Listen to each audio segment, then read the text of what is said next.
रघुपति राघव राजा राम, पतित पावन सीताराम। रघुपति राघव राजा राम, पतित पावन सीताराम।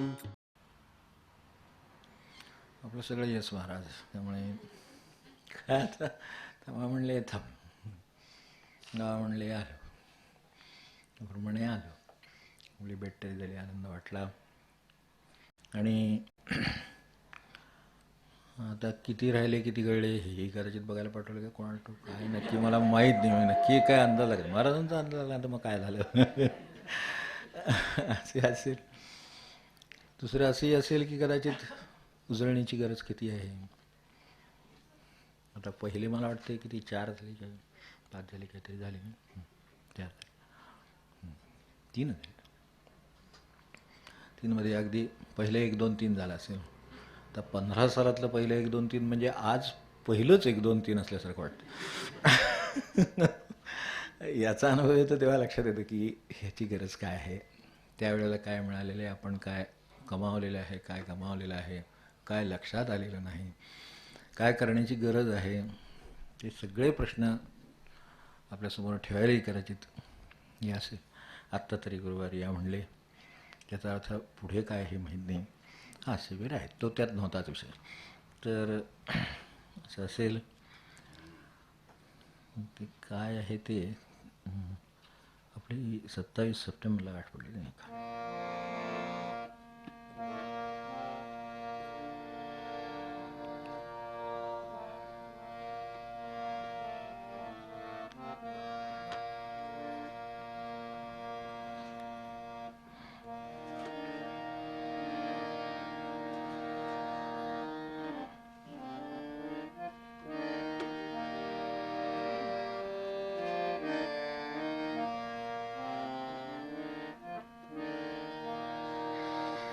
अगम्य सद्गुरुलीलामृत, अगम्य सद्गुरुलीलामृत, निष्ठा असे त्या पावत.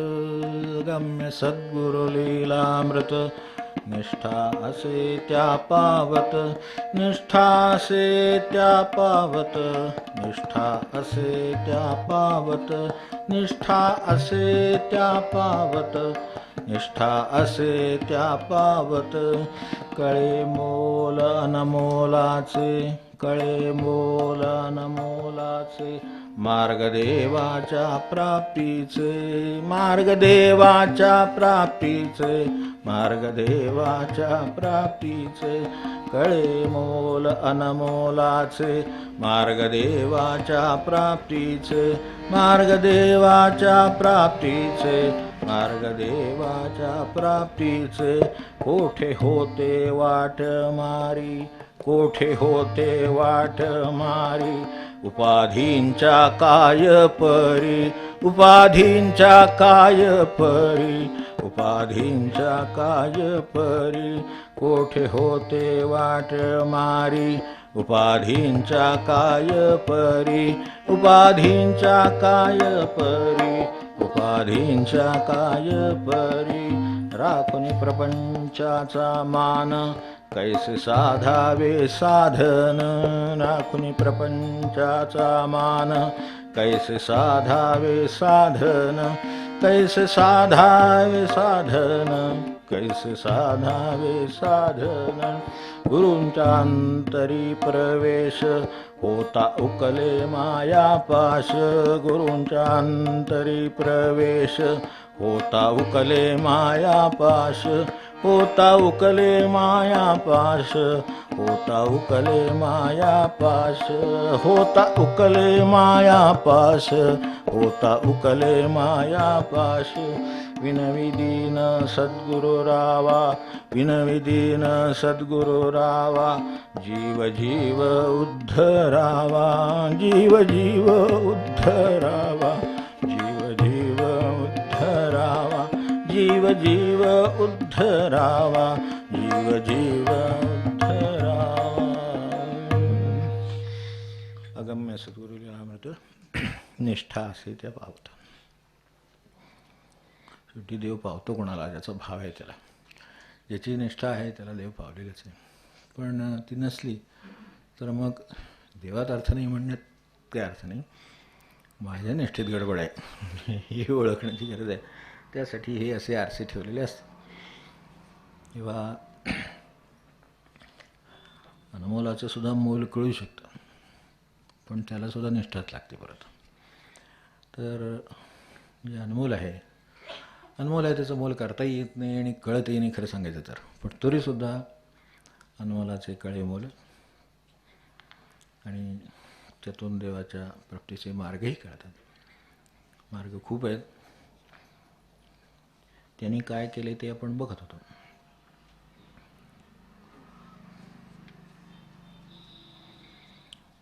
चौथा समास त्या अर्थात झाला नव्हता याची मला कल्पना आहे, पण तो अध्याय एकदा आपण पूर्ण करू, वाचून तरी पूर्ण करू. म्हणून इहपर स्वानंद सोहळा एवढं तरी शेवट राहू दे. प्रवृत्ती लामरासी यांचा लळा कृपा कटाक्ष. तेव्हा हे जे सारांश आहे तो आपण तिकडे फोटोकडे बघितलं तरी कळतो, देवाकडे बघितलं तरी कळतो, देवळात गेलो तरी कळतो. त्याचा कृपा कटाक्ष एवढा पुरेसा असतो. प्रवृत्ती रामदासी यांचा लळा. आता हे रामदासी यांचा लळा आपल्याला काय हवं आहे तर आपल्याला खरं सांगायचं तर काय हवं हे कळत नाही आहे. तेवढं कळावं एवढं हवं आहे. मग नंतर जे हवं आहे ते समाधान हवं आहे एवढं नक्की कळतं. जेव्हा पुढे पुढे जातो तेव्हा अनुभवाने कळतं आपण जे शोधतो होतं त्याच्यात मूलतः आपल्याला फक्त समाधान हवं आहे. बाकी समाधानाच्या वाटेतल्या सगळ्या टप्प्यात शेवटी आपल्याला पुन्हा शांतीच हवी. झोपताना माणसाला जर शांतता नाही तर त्याला झोप लागत नाही, अस्वस्थता राहते. तसंच माणसाचं हे आहे. त्याला जोपर्यंत खऱ्या अर्थाने समाधान मिळत नाही तोपर्यंत त्याला अस्वस्थता राहणार, तो धडपडत राहणार, हे मिळव ते मिळव करणार, हे कर ते कर करणार. पण शेवटी कर्तव्याची करण्याची गरज वेगळी आणि समाधानासाठी करण्याची गरज वेगळी. समाधानासाठी काही करावं लागत नाही आहे आणि तेच अडचणीचं असल्यामुळे हे मार्ग सांगतात सगळे. आणि ती तयारी करून घेण्यासाठी त्यांनी काय केलं, हे असो सद्गुरू सेवा गहन या सरावशरी जे संपतं, असो असं म्हणलं आहे तिथेच संपलं ते. असो सद्गुरू सेवा गहन. ती सद्गुरू सेवा गहन काय आहे ती आधी सांगितली. त्याच्यातली चित्तचिंती गुरुवर, बुद्धी स्थिर झाली चतुर,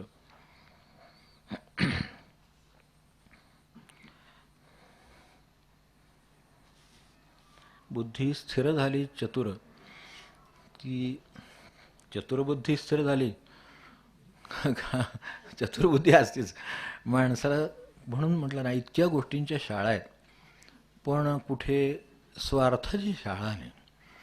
स्वार्थ कसा साधावा ह्याविषयी बाबा इन्स्टिट्यूट काहीतरी एखादी मोठी, मग त्याचं सर्टिफिकेशन, मग त्याला स्वार्थ कळायला लागला, तो क्वालिफाईड झाला, काय ते डिग्री PG काय असेल ते झाला आणि आता बघा स्वार्थात कोण त्याला मागे टाकतं का वगैरे वगैरे. काय नाही. स्वार्थ जन्मतः कळतो, पुढे आयुष्यभर कळतो आणि आवरायचा कसा ते कळत नाही. तर हे जे सगळं आहे आणि ते आहे तोपर्यंत भगवंत नाही. कारण स्वार्थात स्व आहे, मी आहे, तोपर्यंत त्याचं कसं आकलन होईल. जर मीच गुंतलेलो आहे तर तू कसा गुंतणार, तर त्याचं आकलन कसं होणार. याच्यासाठी यांनी काय काय करून घेतलं ते सगळं आहे. बुद्धी स्थिर झाली चतुर. ती बुद्धी होतीच पण ती त्या अर्थाने चतुर नव्हती. महाराज त्या अर्थाने म्हणले, तुम्ही जे व्यवहार चतुर शब्द वापरला तो बरोबर नाही म्हणले. चातुर्यात, व्यावहारिक चातुर्यामध्ये दुसऱ्याला तोट्यात आणि स्वतःला फायद्यात आणण्याची पद्धत असते. दुसरा एक वेळ दुसऱ्याला तोट्यात नाही पण त्याच्यापेक्षा आपण फायद्यात कसं राहू एवढा एक दुसरी ग्रेड आहे. निदान आपण तरी फायद्यात राहावं, काही का असे ना, मी फायद्यात राहीन हे शोधण्यासाठी जी बुद्धी वापरली जाते, जी व्यवहारात येते, ती सगळी ते व्यवहार चातुर्य. तर महाराजांना व्यवहार चतुर म्हणले. महाराज फार व्यवहार चतुर आहे, चतुर नाही. ते म्हणले त्यात जे स्वार्थाचा अंश आहे तो माझ्याकडे नाही, चातुर्य आहे. आता दुसऱ्याचं काम करून द्यायचं झालं तरी सुद्धा माणसाला चातुर्य लागतं. समजा दुसऱ्याचं एखादं काम आहे आणि ते करून द्यायचं आहे तर त्याच्यासाठी सुद्धा मोठ्या चातुर्याची गरज आहे. असं जाता जाता दुसऱ्याचं काम करणं इतकी गोष्ट सोपी नाही. आपण बघा, आपलं काम जाता जाता करता येत नाही, तर दुसऱ्याचं काम काय मनुष्य करू शकेल? म्हणजे त्यालासुद्धा युक्ती प्रयुक्ती चातुर्य सगळं लागेलच. मग ह्या अर्थाने ते म्हणले, ते माझ्यात नाही, मी केलं तर दुसऱ्याचं काय ते करतो, ते माझे स्वार्थ तो जो भाग आहे तो तुमचा माझ्याकडे नाही. बाकी चातुर्याला काय होणं आहे, तिथे तर कशालाच होणं नाही. पण ते व्हायला जे करावं लागलं, चित्त चिंती गुरुवर, बुद्धी स्थिर झाली चतुर, आणि ती खऱ्या अर्थाने चतुर झाली. तेव्हा खऱ्या अर्थाने तिला जे साध्य करायचं आहे, काय आहे चातुर्य कशामध्ये आहे, तर जे आपल्याला साध्य करायचं आहे ते आहे त्या परिस्थितीत कसं करावं हे जी बुद्धी सांगू शकते ती चतुर. बुद्धीचे सुद्धा काही व्याख्या आहेत चतुर्बुद्धीची. आहे त्या परिस्थितीत, आता परिस्थिती बदलून जर व्हायचं असेल तर मग सगळ्यांचीच परिस्थिती समाधानाच्या स्थितीला आणली पाहिजे, हे काही जगामध्ये शक्य नाही. यामध्ये हे फरक राहणार. झाडे नादी ओढे पाणी डोंगर हे सगळं जसं वेगवेगळं राहणार तसं हे सगळं वेगवेगळं राहणार. माणसा गणित आपण पिंडे पिंडे मतिर भिन्ना म्हणतो, सगळं म्हणतो, हे सगळं काय आहेत तर तेवढे भेद हे राहणारच आहेत. मग ते एकत्र करून किंवा ती परिस्थिती बदलून याच्यासारखी त्याची करून, दोन मुलांच्यात नाही सारखं करतायत माणसाला. दोन मुलगेच आहेत, आपलेच आहेत, पण तरीसुद्धा परिस्थितीत त्याच्यात साम्य आणता येत नाही. समाधान एकाला असतं एकाला असत नाही, नाही तर दोन्हींनाही नसतं. दोन्हींनाही असू शकतं पण वेगवेगळ्या कारणाने असतं. हे सगळं आपल्या हातात नाही.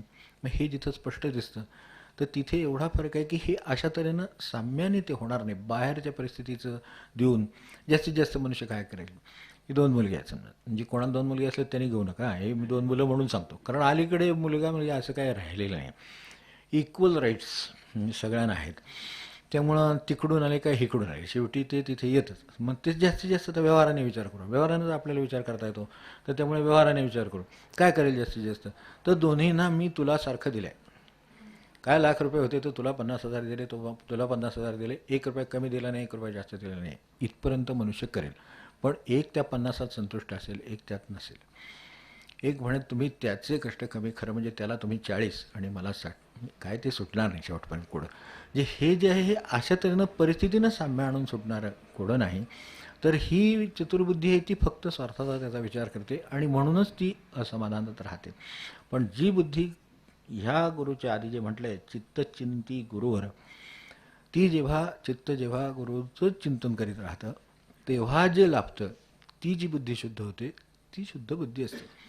तिला त्या अर्थाने स्वार्थ नसल्यामुळं तिला आनंद असतो. आपल्याला सुद्धा अस्वस्थता कशामुळे आहे, माझा विचार मनात सारखा येत असल्यामुळंच आहे, दुसरं काय आहे. माझं कसं होईल हा प्रश्न आहे. जगाचं कसं होईल यांनी अस्वस्थ होणारे ते महात्मे. जगाचं कसं होईल, तर जगाचं कसं होईल असं आपल्याला वाटत नाही. अगदी जवळचा माणूस झाला तरी सुद्धा बघतील काय करायचं ते असं वाटतं. पण ह्या जगाचं कसं होईल हा काय प्रश्न नाही आपल्यासमोर. माझं कसं होईल, माझी तब्येत ठीक राहील का, मला लोक सहकार्य करतील का, माझ्याकडे पैसा राहील का, मला तो पुरेल का, माझ्या घराचं काय होणार नाही ना, दुसऱ्याचं घर मला मिळेल का वगैरे जातात कंसात.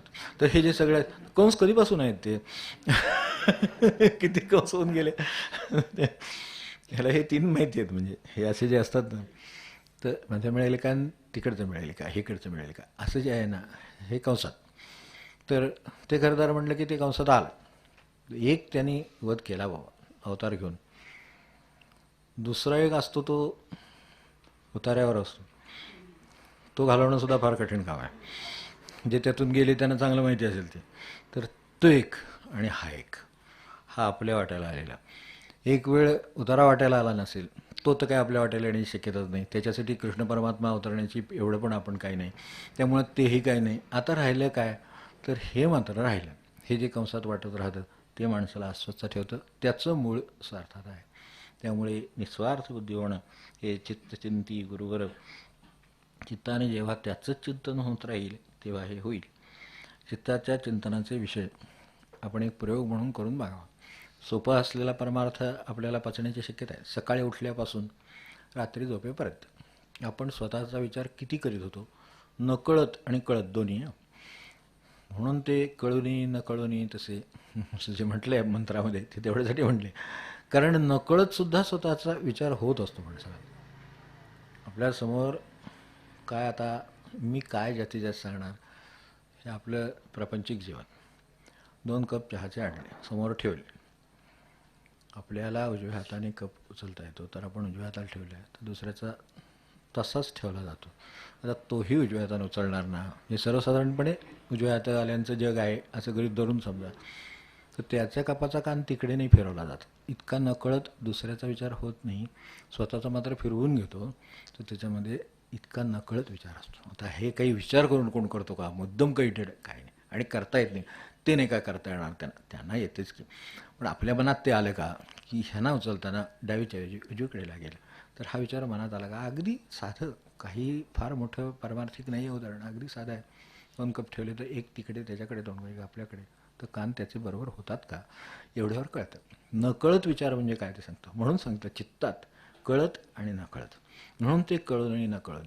मग आपण म्हटलं तसं आता एक दिवस घ्यावा आणि बघावं की सकाळपासून माझ्या मनात उठल्याबरोबर दुसऱ्यांच्या हिताचे आणि कामांचे विचार सुरू झाले. म्हणजे हे मी आपलं म्हणतोय नसतं, तर तसं आठवून बघावं की ह्याचं कसं होईल, त्याचं कसं होईल, यांचं वेळेत कसं होईल, त्यांचं वेळेत कसं होईल, यांचं काम होईल का नाही, त्याच्यासाठी मला आज काय करावं लागेल, मला आज कुठे जावं लागेल.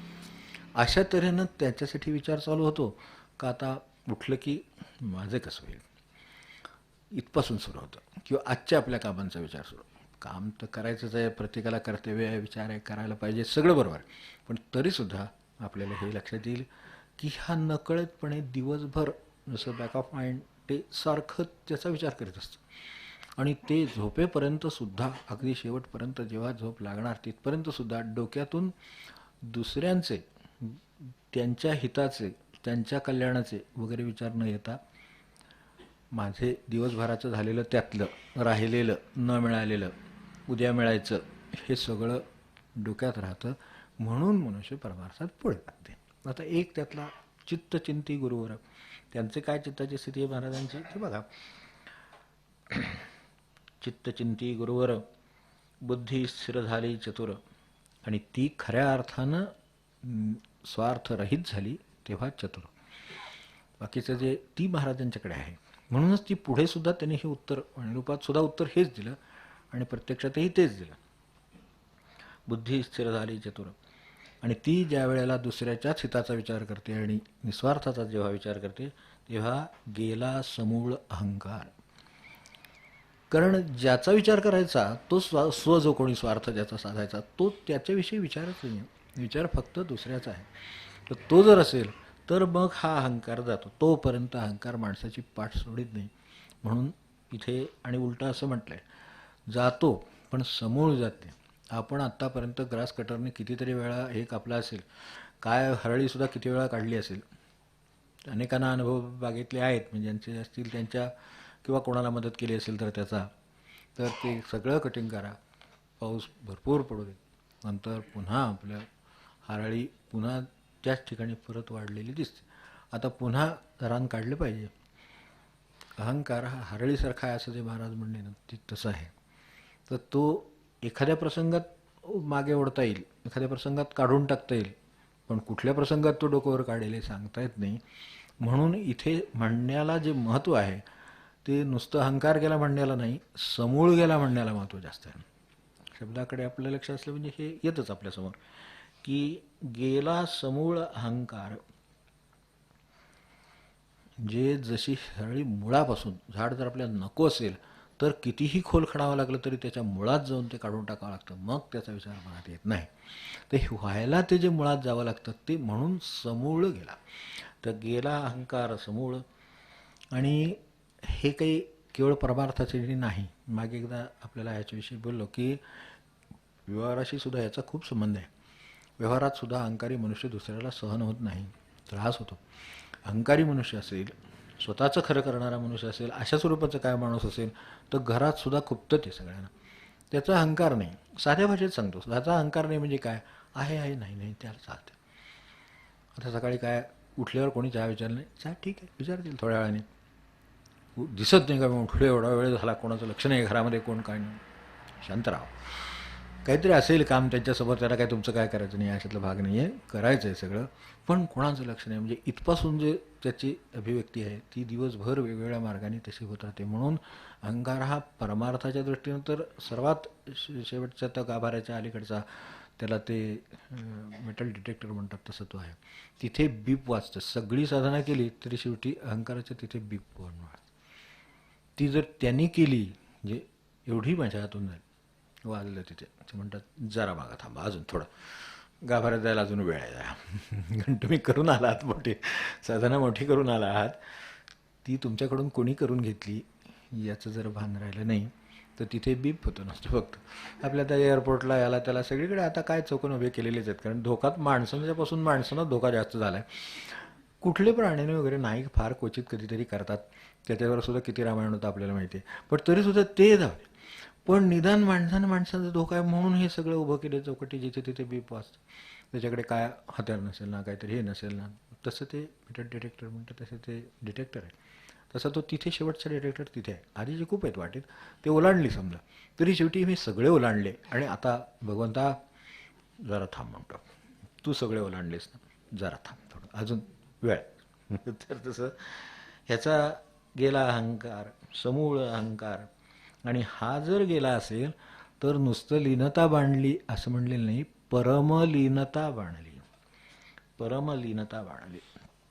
लीनता सुद्धा साधीसुधी नाही, इतकी मनापासून आहे.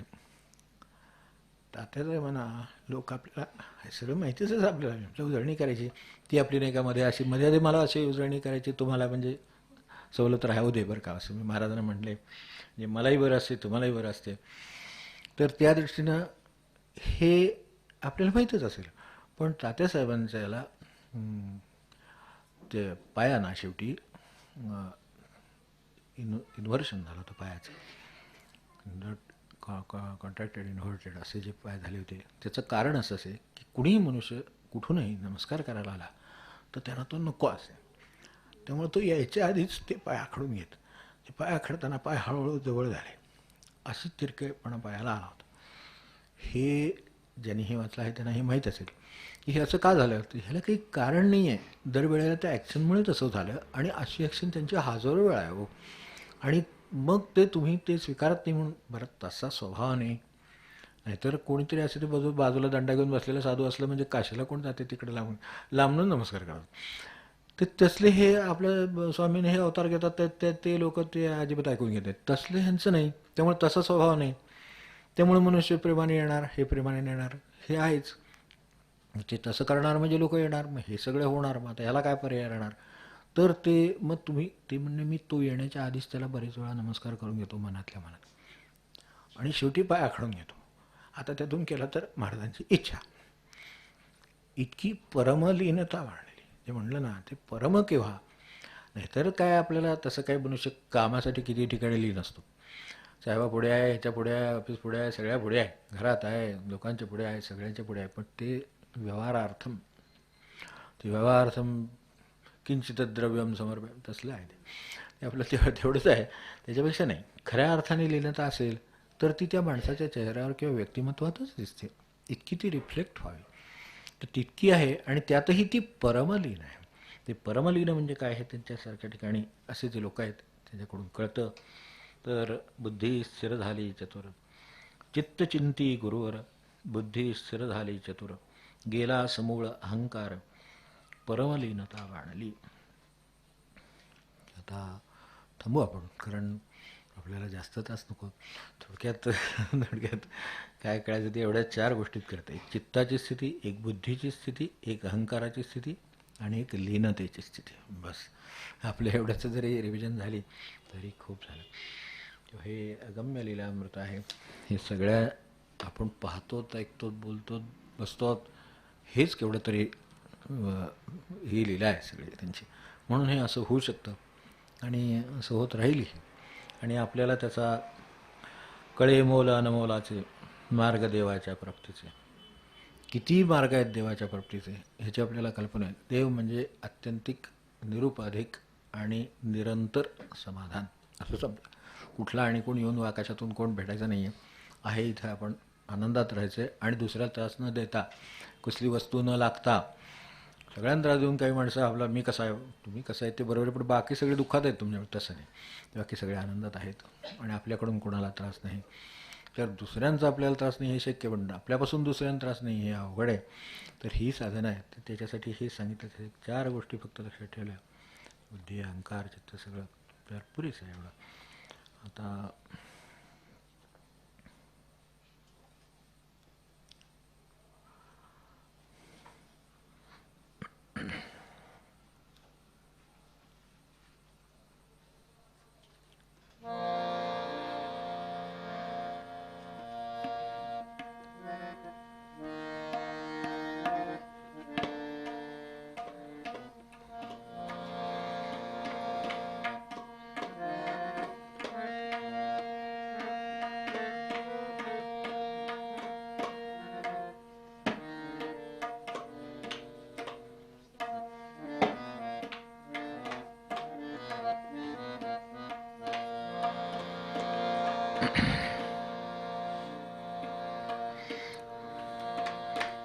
काय जो मार्ग आहे तो महाराजांनी सांगितलेलाच आहे. आठवण एकदा करू आणि थांबू. पण 59 पद 55.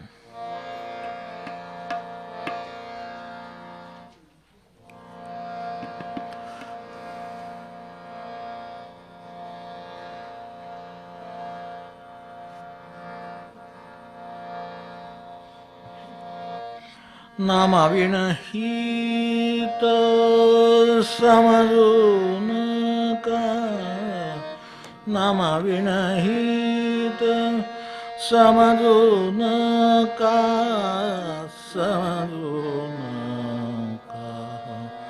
आजवरी तुम्हा सांगितली मात, आजवरी तुम्हा सांगितली मात. नामाविणहित समजू नका, नामाविणहित समजू नका, समजू नका. आजवरी तुम्हा सांगितली मात, आजवरी तुम्हा सांगितली मात. मानू नका नाम साधन लहान, मानू नका नाम साधन लहान. तुम्हा माझी आण जीवे भावे, तुम्हा माझे आण जीवे भावे, जीवे भावे. आजवरी तुम्हा सांगितली मात, आजवरी तुम्हा सांगितली मात. मानू नका सार संसार सार, मानू नका सार संसार सार. दृश्य हा जो जार मानू नका, दृश्य हा जो जार मानू नका, मानू नका. आजवरी तुम्हा सांगितली मात, आजवरी तुम्हा सांगितली मात. सोडू नका नाम धरू नका काम, सोडू नका नाम धरू नका काम.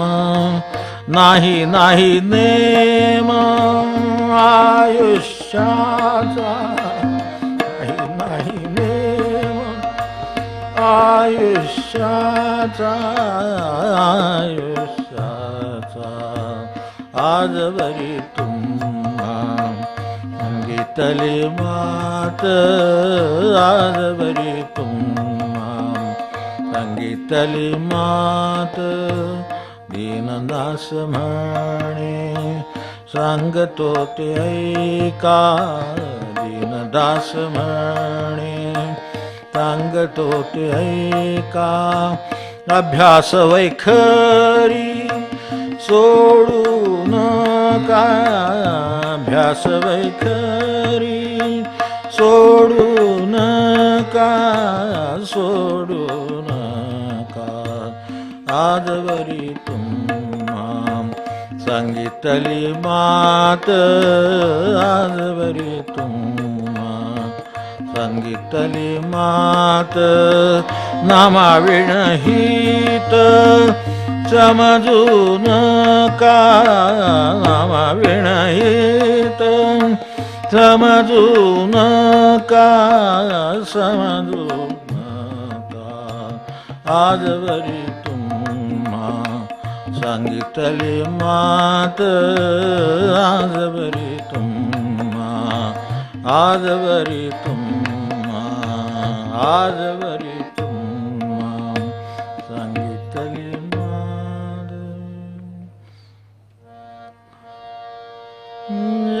जानकी जीवन स्मरण जय जय राम.